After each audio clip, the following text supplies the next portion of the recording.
ఆ Charles Jacob గారి వాక్యం ద్వారా మేము ఎంతగానో బలపడ్డాం. మీటింగ్లు ఎలా జరిగినాయి? చాలా బాగా జరిగినాయి, అద్భుతంగా జరిగినాయి. ఆ దగ్గర మన చుట్టుప్రక్కల ఇంత అలా జరుగుతాయని అసలు ఎక్స్పెక్ట్ చేయలేదు మేము.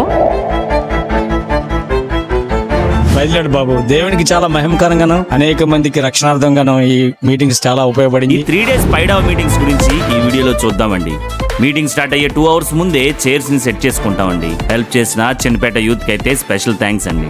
మరో పక్క ఫుడ్ అయితే రెడీ అవుతూ ఉందండి. టీచరు సంఘస్థులందరూ పిల్లల దగ్గర నుండి పెద్దవాళ్ళ వరకు అందరూ అయితే తెగ కష్టపడుతున్నారండి. శ్రీన్ గారి ప్రశాంతి సౌండ్స్ అయితే మనం సౌండ్ గా యూజ్ చేసామండి. ప్రకాష్ చూడండి ఎంత కష్టపడిపోతున్నాడు. ఎల్ఈడి విషయానికి వస్తే సెకండేటిపల్లి వెన్నెలాస్ ఎల్ఈడీస్ అయితే వాడామండి. శేఖర్ గారు మనకి మంచి ఎల్ఈడి అవుట్పుట్ అయితే ఇచ్చారు.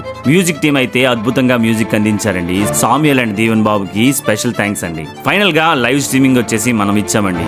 FX30 2 కెమెరాలు, NX200 1, FX3 1, డ్రోన్, ఇలా కెమెరాస్ అయితే యూజ్ చేసామండి. స్ట్రీమింగ్ కోసం M audio, Asus laptop, ATM mini అయితే వాడామండి. లైవ్ స్ట్రీమింగ్ అయితే 3 days అయితే బాగా వచ్చిందండి. ఎవరికైనా లింక్ కావాలంటే కామెంట్ లో లింక్ అని టైప్ చేయండి. లాస్ట్ రోజు చార్లెస్ జాకబ్ గారు వచ్చారండి. మీటింగ్స్ అయితే సక్సెస్ఫుల్ గా కంప్లీట్ అయ్యాయి. This is Rohit Sarella signing off. Thank you.